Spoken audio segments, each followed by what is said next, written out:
Titanic 2 ये 2010 में release हुई एक्शन एडवेंचर मूवी है जिसे आज मैं एक्सप्लेन करने वाला हूँ। लेकिन एक्सप्लेनेशन से पहले मैं स्वागत करता हूँ एक बार फिर से आपका मेरे यूट्यूब चैनल पर। तो अगर आप इस चैनल पर नए हो तो चैनल को सब्सक्राइब करके बेल आइकन दबा लेना। चलिए बढ़ते हैं एक्सप्लेनेशन की तरफ। मूवी की शुरुआत में हम एक बहुत बड़ा समुद्र देखते हैं एंड उस समुद्र के अंदर एक आदमी भी होता है। तभी अचानक से उस समुद्र के अंदर एक बहुत बड़ा पहाड़ टूटकर गिरता है एंड इसके कारण समुद्र में एक विशाल लहर पैदा होती है और वो लहर इस आदमी की तरफ बढ़ने लगती है। और जैसे ही इस आदमी की नजर उस लहर पर पड़ती है वो अपनी जान बचाने के लिए वापस तैरकर भागना स्टार्ट कर देता है। लेकिन अफसोस वो नहीं बच पाता और लहर की चपेट में आ जाता है। फिर यहाँ पे सीन चेंज हो जाता है और अगला सीन दिखाया जाता है सीधा मॉर्निंग का। फिर मॉर्निंग के सीन में हम देखते हैं कि कोस्ट गार्ड सेंटर में एक कॉल आया है। दोस्तों मैं आपको बताता चलूं, कोस्ट गार्ड बेसिकली वो लोग होते हैं जो नेवी में ही काम करते लेकिन उनका काम पानी में चल रहे जहाजों के कमांडर को डायरेक्शन देना होता है। जैसे कब कहाँ आइसबर्ग है, कब कहाँ तूफान आने वाला है, ऐसी कई सारी चीजें जो जहाज को प्रॉब्लम में डाल सकती है उन सब की जानकारी कमांडर तक पहुंचाने की जिम्मेदारी इनकी ही होती है। तो जेम्स मैने नाम का ऑफिसर कॉल पर बात करता है एंड उसे पता चलता है कि ग्रीनलैंड में कोई आइसबर्ग टूट गया है एंड उसे बुलाया गया है इन्वेस्टिगेशन के लिए। फिर कॉल रखने के बाद जेम्स बोलता है कि स्नाइप्स को बुलाओ। स्नाइप उसका फेवरेट ऑफिसर है जिसके साथ वो हमेशा इन्वेस्टिगेशन करने जाता है। फिर स्नाइप हेलीकॉप्टर लेकर आता है और जेम्स को बैठाकर ग्रीनलैंड ले जाता है। फिर यहाँ पर सीन चेंज हो जाता है और अगले सीन में हम देखते हैं कि टाइटैनिक 2 खड़ा है और उसके ऊपर यात्री चढ़ रहे हैं अपनी यात्रा करने के लिए। फिर अगले सीन में हम कैली और एमी नाम की दो लड़कियों को भी देखते हैं और ये दोनों भी इसी जहाज के ऊपर चढ़ने के लिए खड़ी हैं। तभी कैली एमी के बॉयफ्रेंड के बारे में बात करती है एंड एमी से बोलती है कि वो नहीं आएगा। बदले में एमी जवाब देती है कि वो आएगा। तभी एक हेलीकॉप्टर वहाँ पर उतरता है और उस हेलीकॉप्टर में से एक लड़का निकलता है और उसके साथ में 4-5 लड़कियां भी होती है और इस लड़के का नाम होता है हेडन और यही है एमी का बॉयफ्रेंड। और इन दोनों का ब्रेकअप हो चुका है क्योंकि एमी के बाप को ये लड़का बिल्कुल भी पसंद नहीं था। और ये टाइटैनिक जहाज इसी की है और इसी ने सबको इनवाइट किया है इस पर यात्रा करने के लिए। इसका मानना है कि ये जहाज पुरानी वाली टाइटैनिक से बहुत ज्यादा स्ट्रॉन्ग है और इसके अंदर लाइफ बोट बहुत सारी है।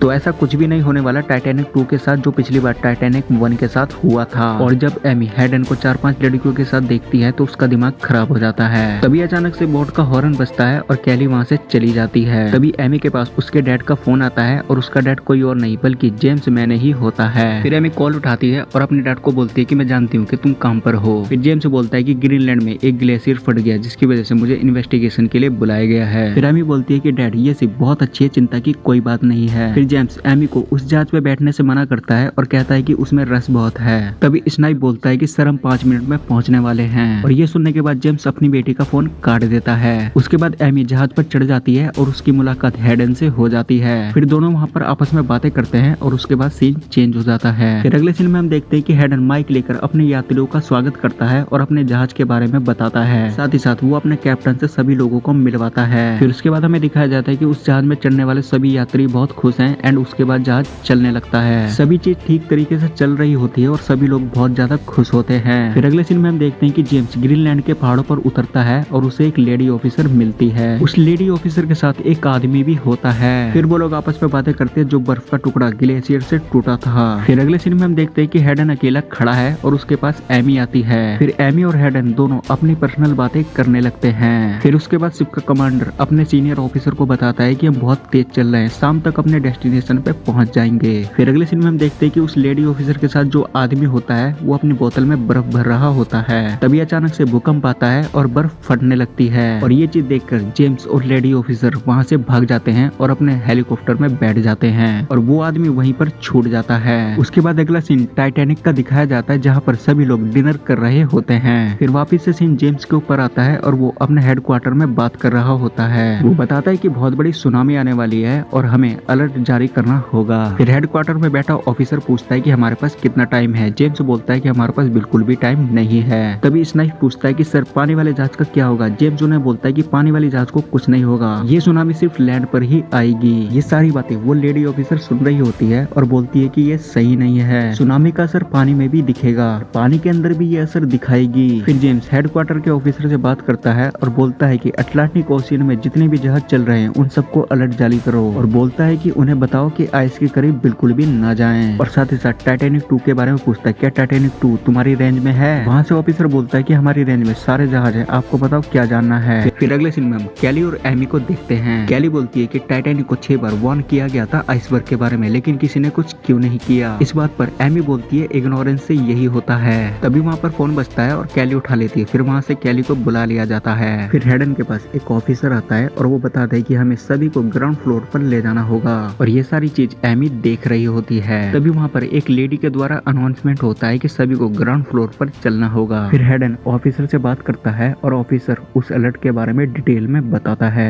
तभी जेम्स का फोन आ जाता है कैप्टन के पास और वो पूछता है क्या तुम्हें कोई आइसबर्ग दिख रहा है। फिर कैप्टन बोलता है कि हमें कोई आइसबर्ग नहीं दिख रहा। फिर जेम्स बोलता है कि मैं चाहता हूँ कि तुम अपनी शिप वापस मोड़ लो कि ये वेव बहुत ही तेजी से आगे बढ़ रही है और इसके सामने कोई भी चीज नहीं टिक पाएगी। ये सुनकर हेडन बोलता है कि चाहे जितनी भी तेज सुनामी आ रही है लेकिन हम ये भूल रहे हैं कि ये टाइटैनिक 2 है एंड इस जहाज में ऐसे ऐसे आइस डिटेक्टर हैं जो इसको 500 यार्ड की दूरी से भी डिटेक्ट कर लेंगे। फिर जेम्स बोलता है कि ये वेव 842 मील पर आवर की स्पीड से आ रही है और इसके सामने कुछ भी नहीं टिक पाएगा। फिर हेडन बोलता है कि हमारे पास कितना टाइम है। जेम्स उसे बताता है कि हमारे पास ज्यादा से ज्यादा 15 मिनट ही हैं। फिर वो लोग टेंशन में आ जाते हैं और जहाज को मोड़ देते हैं। फिर अगले सीन में हम देखते हैं कि हेडन कैप्टन को जहाज की स्पीड बढ़ाने के लिए बोलता है। इस बात पर कैप्टन बोलता है कि हम पहले से ही स्पीड में चल रहे हैं और इससे ज्यादा स्पीड बढ़ाई तो इंजन हो सकता है बंद हो जाए।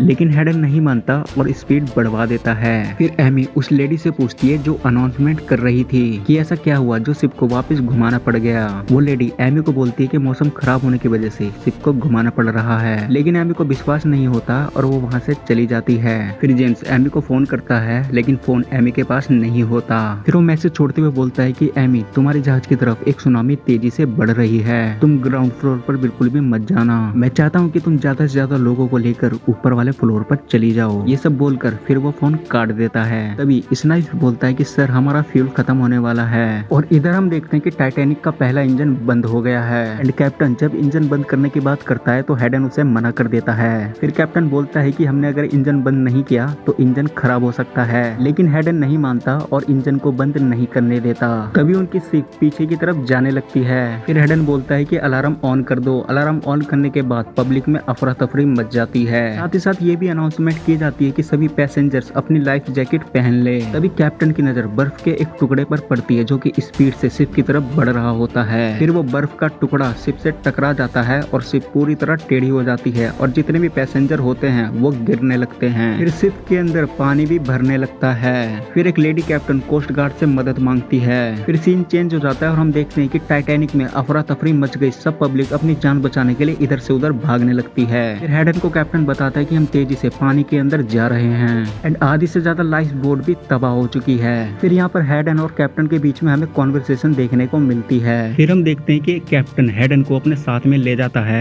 और एक हेलीकॉप्टर पर बैठकर वहाँ से भागने के लिए बोलता है, लेकिन हेडन मना कर देता है और बोलता है कि पहले पैसेंजर को बचाओ। फिर अगले सीन में हम देखते हैं कि जेम्स हेडक्वार्टर में बात करता है और बोलता है कि हमें जल्द से जल्द टाइटैनिक के पास जहाज और कुछ हेलीकॉप्टर भेजने होंगे, साथ ही साथ उनके रेस्क्यू टीम भी भेजनी पड़ेगी। फिर ऑफिसर बोलता है कि हमने सभी को काम पर लगा दिया है और टाइटैनिक से 40 माइल दूर एक रेस्क्यू टीम भी है एंड ये टीम 1 घंटे में टाइटैनिक के पास पहुंच जाएगी। फिर अगले सीन में हम देखते हैं कि सभी पैसेंजर को लाइफ बोट पर पहुंचाया जा रहा है। फिर इतने में एमी को याद आता है अपनी फ्रेंड कैली के बारे में एंड वो हेडन को ले जाती है अपने साथ में उसको ढूंढने के लिए। फिर वो लोग कैली को ढूंढ लेते हैं। कैली गिरी हुई है और उसके ऊपर कुछ सामान गिरा हुआ है, उसकी वजह से कैली को बहुत बुरी तरह चोट लग चुकी है। फिर वो लोग वहाँ पर उसकी पट्टी वट्टी करते हैं और उसको लेकर वहाँ से चले जाते हैं और हमें दिखाया जाता है कि टाइटैनिक का माहौल पूरी तरह पैनिक हो चुका है। फिर जेम्स कैप्टन से बात करते हुए बोलता है कि किसी भी पैसेंजर को लाइफ बोट में मत बैठाना क्योंकि लाइफ बोट पूरी तरह सेफ नहीं है। कैप्टन बोलता है कि आधे से ज्यादा लाइफ बोट पहले ही बर्बाद हो चुकी है और जो बची है उसे हमने छोड़ दिया। फिर जेम्स कैप्टन को बताता है कि अभी एक और वेव आने वाली है एंड तभी टाइटैनिक में अचानक से ब्लास्ट होता है और उसकी वजह से आधे से ज्यादा टाइटैनिक में आग लग जाती है